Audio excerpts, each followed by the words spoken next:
Thank you all very much. Good afternoon. I am very pleased to be here. I am a little surprised when I knew I was going to come here. Given my luck, of course, the White House was not in trouble. And now I'm terribly aware of that house on the hill, which is in trouble, which means that we are. If the White House is in trouble, we are. Now the question is how we got there. Part of what obsesses me, certainly, is what I call the view from here. Now that implies a great many things. First of all, I'm speaking as an American citizen. I'm speaking as a grandson of a slave. I'm speaking as a product and a member of a certain democracy, and as a product of a certain very complex history. Someone who represents a very complex country which insists on being simple-minded. Simplicity. Simplicity is taken to be a great American virtue, along with sincerity. As long as you're sincere in what you say, you haven't got to know what you're talking about. These are the American virtues. Two of them anyway. One of the results of this is that immaturity is taken to be a virtue too. So that someone like, let us say, John Wayne, who spent most of his time on screen admonishing Indians, was under no necessity to grow up in a movie made during the witch hunt era of American life, when Joe McCarthy, kind of illiterate senator, but very sincere man, was finding communists everywhere. Somebody made a movie called My Son John, which saw the story of a woman whose son turns out to be a communist, and she has to somehow reconcile herself to this and cooperate with the FBI to save her son's soul. Okay, all right. A model of simplicity. Her husband, he understands before anybody else does that his son is really a communist.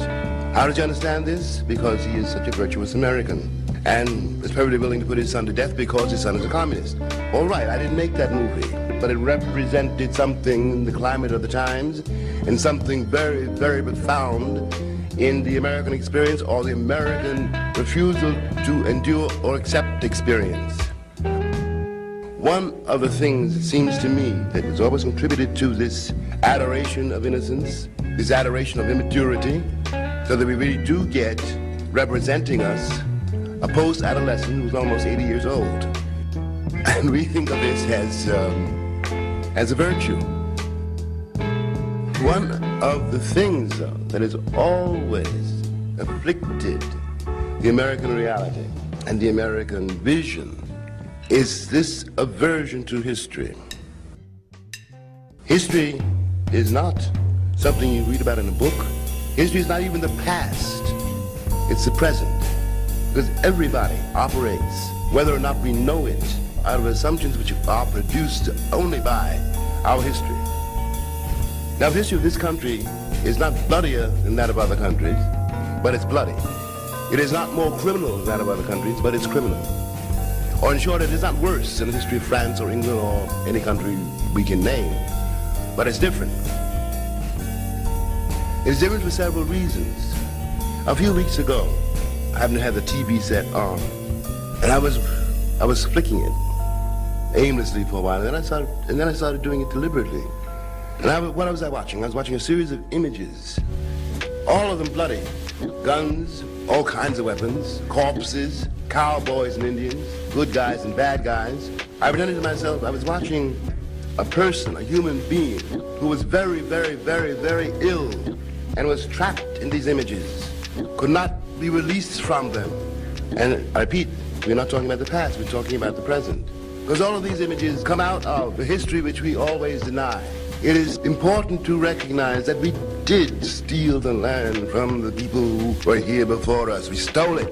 We did enslave millions of people for no other reason than because they were black. And we did make a lot of money out of slave labor. And we never honored a single treaty made with that person known as the American Indian. Neither is this uncommon. It is a part of human history. But it is one thing to do something and another to deny it. The doctrine of manifest destiny reassured all white Americans that as white people, as the guardians of civilization, they had the right and therefore the duty to exterminate whatever stood in the way of a superior civilization.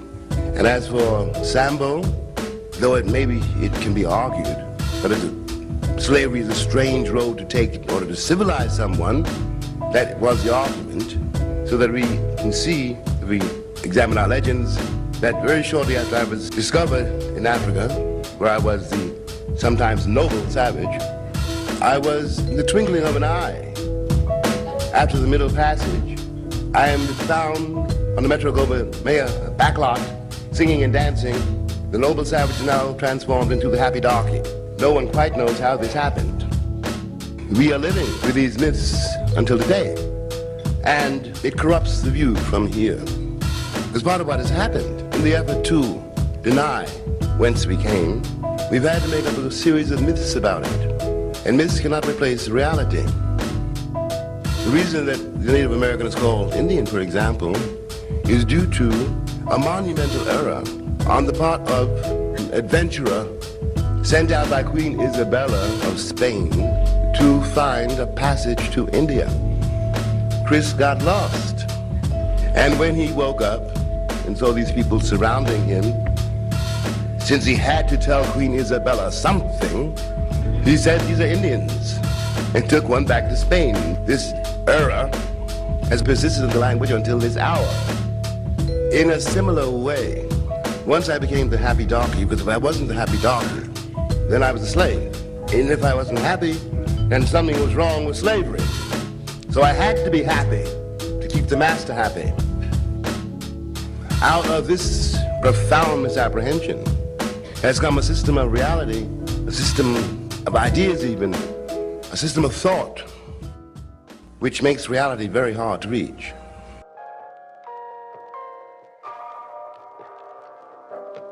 When the slave was discovered and put in chains, obviously he was debased, along with his women and his children. But he was not the only creature who was debased at that moment. The people who put him in chains had also become less than human and debased themselves, with a further disadvantage. Whereas the slave must know the master, because the slave's life is in the master's hands. And the master cannot fool a slave, but the slave can fool the master, because the master wants to be fooled. My father, all the years that I lived with him, never dreamed of telling a white person the truth about anything. It simply never entered his mind to do so. He didn't care what they thought, he didn't care if they lived or died, he loathed them. That was very frightening for me to watch. My turn came too, but I could see what had happened. And the reason it's important now is that out of this endeavor, what we call the white American has created only the nigger he wants to see. The reason that's important and terrifying and corrupts the youth in here is because when the same white man looks around the world, he sees only the nigger he wants to see. And that is mortally dangerous for the future of this country, for our present fortunes. The world is full of all kinds of people who live quite beyond the confines of the American imagination and who have nothing whatever to do with the guilt-ridden vision of the world which controls so much of our life and our thinking and which paralyzes very nearly our moral sense. We are living in a world in which everybody and everything is interdependent. It is not white, this world. It is not black either. The future of this world depends on everyone in this room, and that future depends on to what extent and by what means we liberate ourselves from a vocabulary which now cannot bear the weight of reality. Thank you. Mr. Baldwin, these questions come from the audience, and I'll ask as many as I can. Why did you choose France as one of your residences? Do you consider yourself an exile or an expatriate? Is there as much racism in France as here in the States? I went to France in 1948 when I was quite young, When I said it was $40, no French, no one-way ticket. Or in other words, I was getting out of here. I didn't so much go to Paris as leave New York. And the reason I left New York was because I knew that one fine Tuesday, somebody was going to call me nigger just once too often, and somebody was going to die, and I didn't care which one of us it was. So I split. I didn't know what was going to happen to me in Paris, but I knew what was going to happen to me here. I grew up in Paris in a way, then I came back. In a sense, one could say that my life in Paris prepared me to go south, because I would never have gone south if I'd stayed here. If I'd stayed alive, I'd have been a junkie or a prisoner. I'd have been in no state to go to Montgomery, Alabama. I don't consider myself an expatriate. I don't consider myself an exile.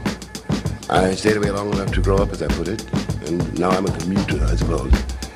And doctrine of white supremacy, which is what it means by racism, comes out of the so-called old world.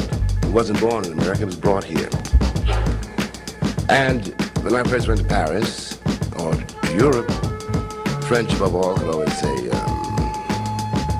you must be very happy to be here, but we don't treat Negroes the way you're treated in the States. We're not racist like Americans are. Well, I looked around me, and I could see that the reason that they could be so tolerant, as they thought, was because they didn't have any niggas in Paris.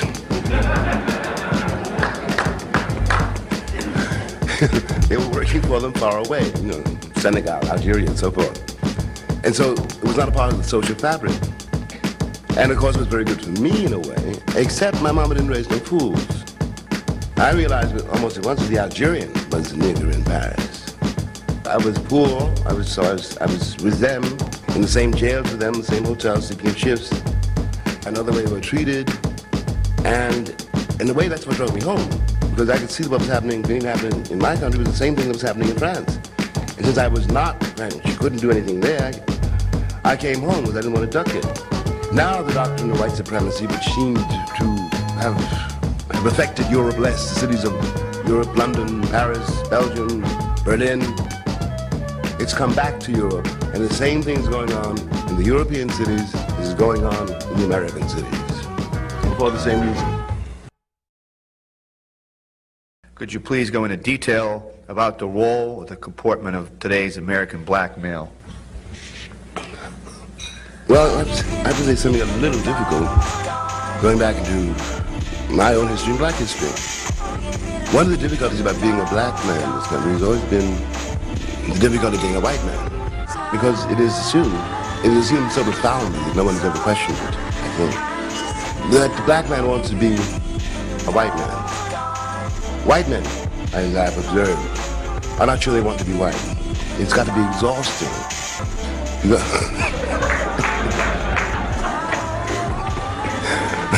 Endlessly flexing your muscles and, you know, conquering the world and smiling. And, you know, where's white people out? Furthermore, black people are always, in the presence of white people, you're watching an imitation. And you realize this if you try to imitate it, because you cannot imitate an imitation. Therefore, the role of the black man in today's America has got to be what it always really was, or what the Republic always feared it was. He is a man. And a man cannot be told what to do, a man cannot be defined by others. There's nothing new about that. What the question really means is how should we alter the American model so that both the black man and the white man can be free. That's what the question means. You talk about facing reality, at least by white America. Don't you think it's time for black America to realize that a great deal of its problems are trying to blame them on the past in white America? Isn't it time for blacks to face up to their own realities?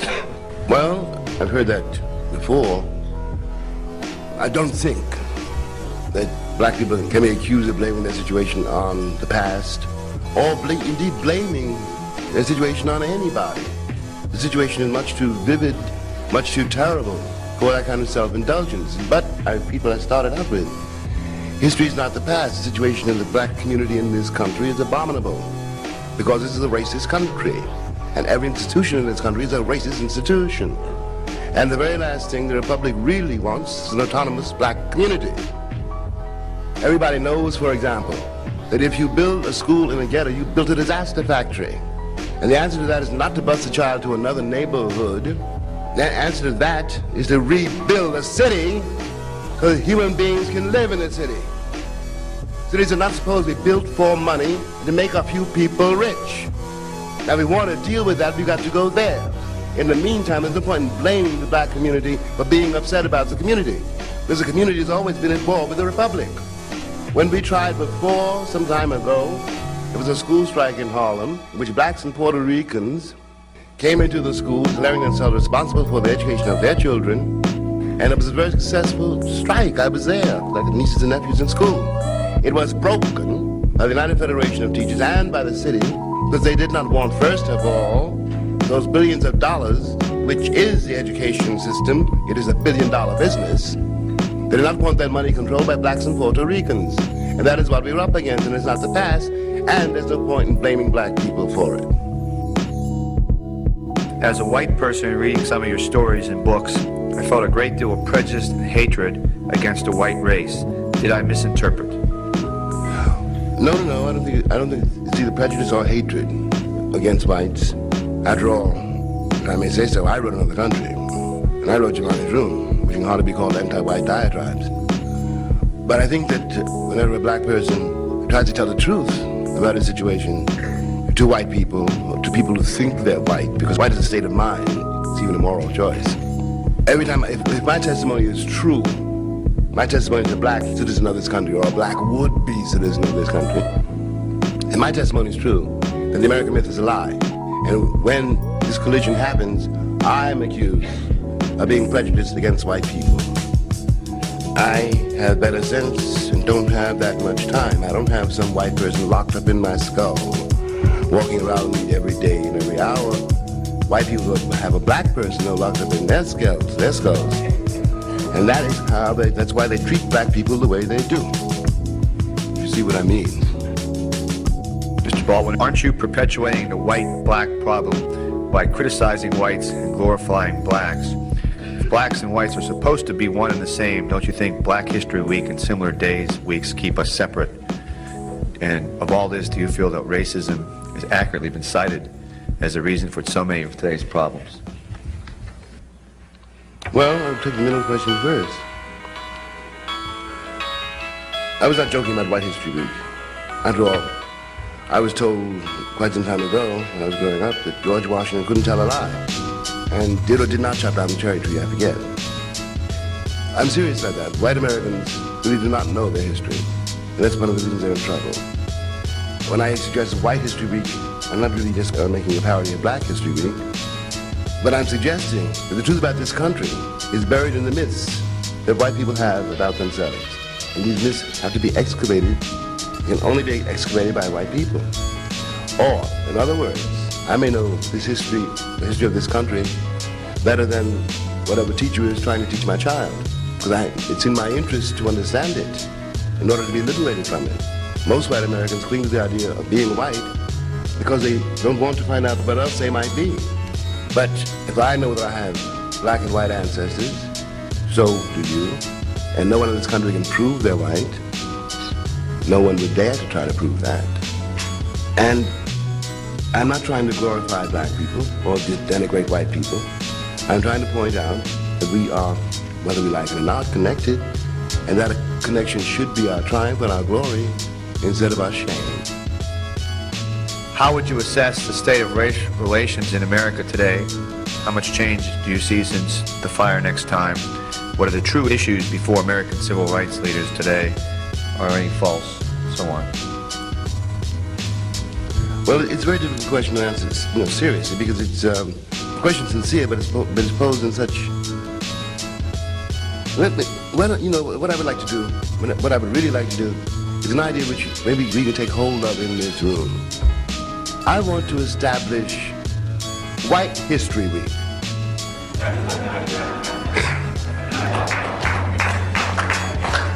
But the answer to these questions is not to be found in me, but in that history which produces these questions. It's late in the day to be talking about race relations. What are you talking about? And if as long as we have race relations, how can they deteriorate or improve? I am not a race, and neither are you. No, we're talking about the life and death of this country. And one of the things, I'm not joking when I talk about White History Week, one of the things that most afflicts this country is that white people don't know who they are, where they come from. That's why you think I'm a problem. But I am not the problem. Your history is. And as long as you pretend you don't know your history, you're going to be the prisoner of it. And there's no question of you're liberating me, but you can't liberate yourselves. We're in this together. And finally, when white people, quote unquote white people, talk about progress in relationship to black people, all they are saying and all they can possibly mean by the word progress is how quickly and how thoroughly I become white. I don't want to become white. I want to grow up. And so should you. With the deaths of Malcolm X and Reverend King in the 1960s, Black America lost its most activist and disobedient leaders. With the shift of black emphasis to politics, is this a positive change in the right direction? I think that the future is not nearly as simple as Americans like to think. I'm not convinced that the machine is going to resolve so many problems. I know that we've got to confront, I think, the fact that if we don't share the earth, that we're going to blow it up. I think we have to rethink everything we think is true now, because it's not going to be true tomorrow. The question supposes a future which is more or less coherent and which is safe. But in fact, the moral choice we have yet to make does not guarantee that anyone in this room has a future. And the only way we can accommodate ourselves to that is to rethink and recreate our vocabulary, which includes the human race. We are all in this room at the mercy of, whether or not we know it, the European vision of the world. And that vision is obsolete. What is the proper role of the black politician today in American society? I would think that the proper role of the black politician in American society is to do what some people in fact are doing, which is to resist the definitions, to instruct, and to attempt to liberate the children, who are the most crucial issue, and to have the courage to contest the American reality. It may sound outrageous, for example, but consider this. When I was born, when I was growing up, various people blew themselves up with homemade stills and died because alcohol was illegal and dope was illegal. It did not mean anybody stopped drinking, not at all. It just meant that various people made tremendous fortunes out of illegal liquor, and various people died out of illegal liquor. A new form of crime was created, and that's all that happened. Now, if you want to get to the heart of the dope problem, legalize it. That destroys the profit motive and may save our children. Nobody who has a habit who can afford it is going to go to jail. So it's a law which in operation can be used only against the poor. And a law like that is a bad law.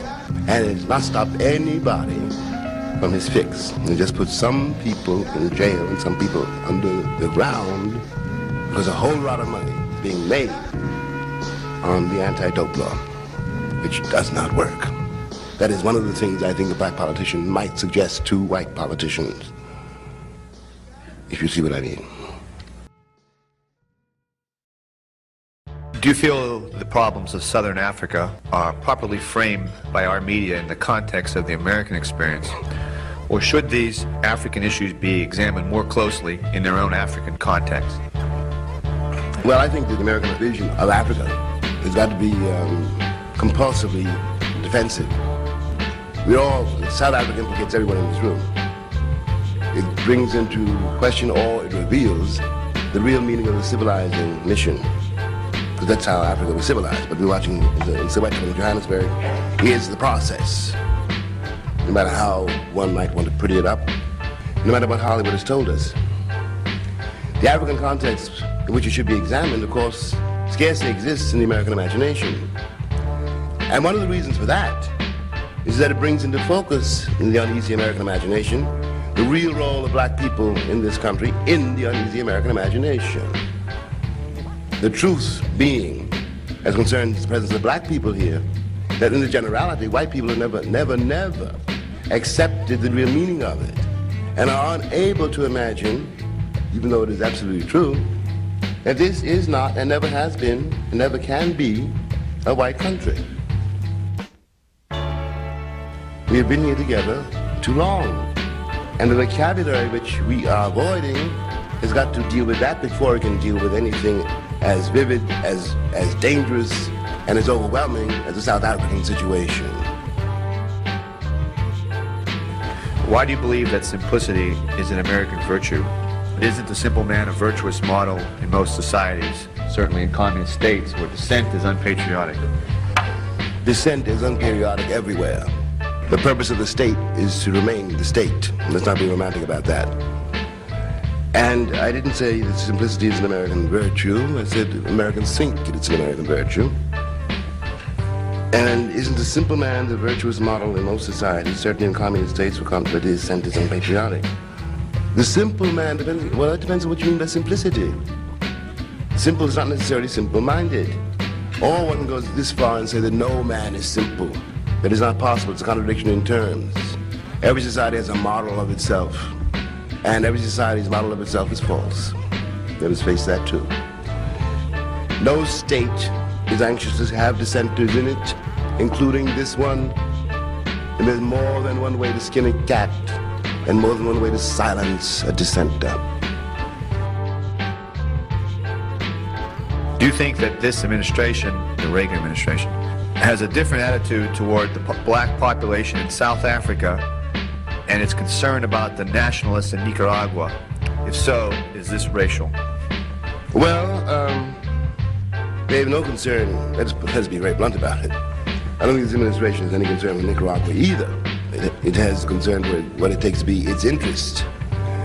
What strikes me is that both Nicaragua and South Africa are expected to remain the pawns of the so-called free world forever. Of course, we are against the freedom, South African black freedom, because it means communism, or that's what people say. But we are against freedom in Nicaragua for the same reason. And we have not the remotest notion of what we're talking about in either case. Period. And it is racial.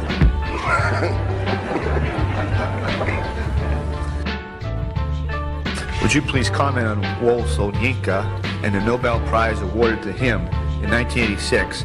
Was that a political act? Well, on one level, certainly, it's a political act. A concession, perhaps, even. On the other hand, Soyinka deserves it. It's a political gesture. It will not have the effect whoever the Academy might have hoped. But it is a symptom of what has to become. You see, the question is impossible to answer because the suggestion is that the politics of tomorrow is like the politics of today, and it's not going to be that way. No one in this room now really knows what a political gesture really means, because no one is able to envision the future it's meant to bring about. If that makes sense to you.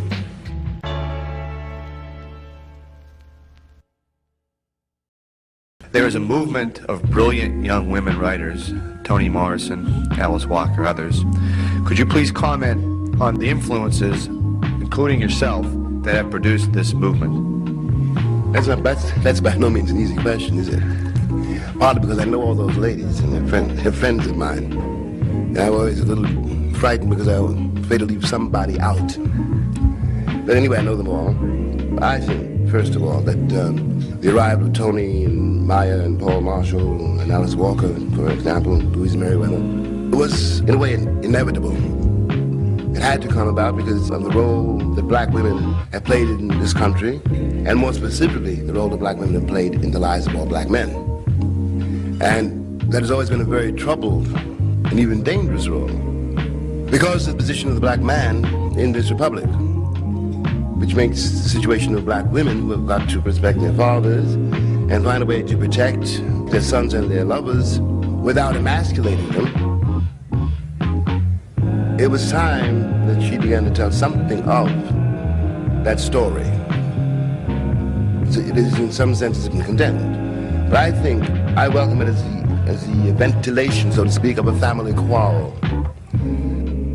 What they have to say is somewhat terrifying, but true. And as for the influences, I hardly know where to begin. We'll have to go back at least as far as W.B. Du Bois. The influences being, in short, that work done by black people, especially black people, to clarify the role of black people here, because most white historians, like most white commentators, until today, are so busy justifying it that they can only lie about it. So that Tony and Maya are excavating us all from a very dangerous myth. A number of black male writers who have criticized the portrayal of black men as abusers, rapists, addicts. Portrait often drawn by black women and one which black men feel perpetuates a negative stereotype. Do you feel that the image of black men is being falsely portrayed? I think the image of black men in this country has always been false. It's lately they blame it on black women. The Color Purple is, of course, the most controversial of these books or movies. The movie I thought the movie was awful, really. And in the movie I felt that if you're going to give me that particular man, that black man, then you got to tell me more about him. I can quite see, that black men can do all those things, but then there's got to be something wrong with them. You have to let me know something more than the catalog of this man's brutality. If he were white, you'd realize he was very, very sick, and he'd have all your sympathy, you'd hope he'd get well. But the black image is very, very different. All you got to do in order to do that is be black. Oh, they understand that. I really understand that. They don't understand. I hope they understand that. I really understand that.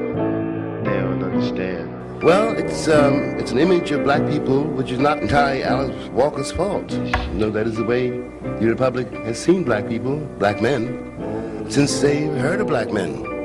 And that has had a terrible effect on black women. And in that context, if the motive is to be liberated from these images by exorcising them, really, then amen. Freedom is very difficult to achieve, and the process is very, very awkward. But in order to demolish an image, sometimes you have to hold it up to the light and see what weight it will bear, see where it comes from, see if you can live with it, and if you can't live with it, get rid of it. How would you compare the artistic and creative climate in France to that in the United States? Well, I guess the fairest thing to say is that the European experience, let's put it that way, is old enough for them they're not afraid of artists. Now, this doesn't mean they love them or that they respect them. They just know that every once in a while somebody like that is bound to come along. So they tolerate it. And if you live long enough, or if you are safely dead, they build a statue to you. In the meantime, you're on your own. What contemporary topic or topics interest you the most these days? I think I'm really going to be obsessed with the future of the young. Because we, the elders, are responsible for that. And I myself, I think, I learn a lot from young people because young people are unlike people my age. In the generality, I was on the road really, to find out if it was true what people were telling me that the youth of America had become hopelessly apathetic and middle-aged and dead. There are a great many things in the people I met, and I've been on the road for a year, but none of those things. The truth, I think, is that their elders have betrayed them by throwing Jaguars at them, and TV sets, and other kind of paraphernalia, instead of trying to teach them, instead of trying to raise them, instead of loving them. And they've been abandoned to the dream of safety. And children, unlike their elders, are not very easily fooled. That's what fascinates me today. I know we've asked our guests many hard questions today, but some people may think this is the hardest one of them all. Mr. Baldwin, which of your books do you consider the best and why?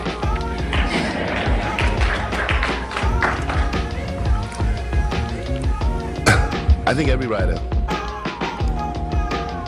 well, I'll be honest as I can be, I think every writer has two answers to that question. And the first answer is the next one. It's true. And if I have a favorite, if any author has a favorite among the books he's published, he's always a little bit afraid to say so, but I'm going to take a chance. And the reason that the author has a favorite book very often is because the book was so badly treated. It's like having a bad, a child of yours badly treated. It's unjustly, you shouldn't have treated him that way. And the novel I'm thinking about, which is so badly treated, is Tell Me How Long the Train's Been Gone. Thanks.